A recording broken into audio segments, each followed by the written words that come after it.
굿모닝 마켓입니다. 엇갈린 고용 지표에도 나름 잘 소화해낸 시장이 엔비디아 등 반도체주 하락으로 쉬어갔습니다. 이번 주는 2월 CPI 발표를 앞두고 있는데 3월 FOMC를 앞두고 나오는 마지막 지표인 만큼 조정의 빌미가 될 가능성이 있어 주목도가 커지고 있습니다. 지난주 금요일 뉴욕 증시는 앵커님들이 설명해 주신 대로 장 초반과 장 후반의 분위기가 180도 다른 모습이었습니다. 장 초반 3대 지수는 일제히 상승 출발했지만 다우 지수는 0.18%, S&P 500이 0.65%, 나스닥은 1% 넘게 하락하면서 3대 지수 일제히 하락으로 마감했습니다.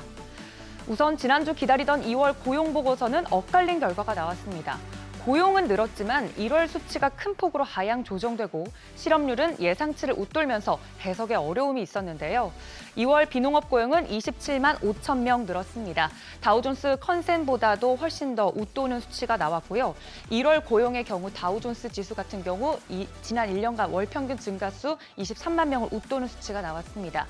하지만 1월 비농업 신규 고용은 기존 수치였던 35만 3천 명에서 22만 9천 명으로 하향 조정됐습니다.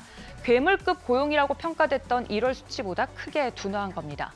2월의 실업률은 3.9% 예상치를 웃돌았습니다. 월가 예상치와 전월치는 모두 3.7%였습니다. 이 데이터에 긍정적으로 볼만한 점 3가지로 좀 정리를 해보도록 하겠습니다. 첫째, 모두를 깜짝 놀라게 했던 1월 고용 수치는 잘못된 데이터였고 임금 상승 속도가 둔화했다는 점, 마지막으로 실업률이 높아졌다는 점입니다. 무디스 애널리스트는 노동시장에 대한 또 다른 좋은 보고서라면서 월별 데이터의 변동성을 제거하고 보면 미국 경제는 한 달에 20만에서 25만 개의 일자리를 창출하고 있고 실업률은 4% 바로 아래에 있으면서 임금 증가율은 4%를 조금 넘는, 즉 너무 덥지도 너무 춥지도 않은 딱 좋은 상황이라고 평가를 했습니다. 참고로 데이터가 나온 뒤 금리는 하락세를 보였습니다.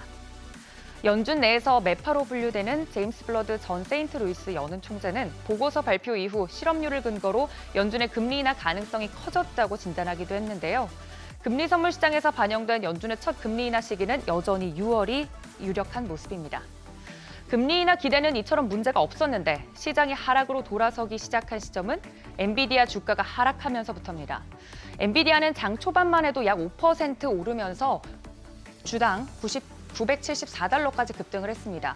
시총은 2조 4천억 원까지 불어나면서 시총 2위인 애플과 거의 2천억 달러까지 그 간극을 좁히기도 했는데요. 하지만 최근 너무 올랐기 때문일까요? 차익 실현 매물이 쏟아져 나오면서 5%가량 빠지면서 마감이 됐습니다.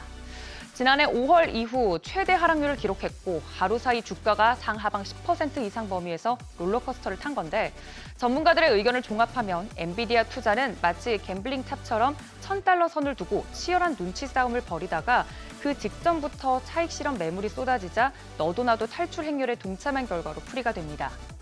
하지만 이번 엔비디아의 하락이 장기적인 상승 잠재력이 끝났다는 의미는 아니고 기술적으로도 과매수 상황에 이르렀고 약간의 이익을 챙길 시간일 뿐이라는 의견도 덧붙였습니다. 엔비디아가 휘청거리면서 시장도 밀린 건데 그만큼 AI 대장주 엔비디아가 시장에 미치는 영향력은 현재 굉장합니다. 엔비디아의 시총은 1조 달러를 넘겼고 현재까지 S&P 500 가격 상승의 약 60%를 담당하고 있습니다. 올해를 기준으로 하면 나스닥 100 지수 상승의 70%를 엔비디아가 차지하고 있다고 합니다. 사상 최고치를 경신하던 지수가 애플과 테슬라 주가의 약세, 또 엔비디아의 급락 등으로 제동이 걸린 건 확실해 보입니다. 더불어 이번 주에는 12일에 나오는 2월 CPI가 예정되어 있습니다. 1월에 강한 물가 지표가 금리 인하 기대를 당초 3월에서 6월로 후퇴시킨 바 있었죠. 이번에도 비슷한 상황이 재현되진 않을지 투자자들의 우려가 커지면서 관망세가 짙어질 가능성이 있습니다. 이 점 유의하시면서 투자 전략 챙겨보시기 바랍니다. 굿모닝 마켓이었습니다.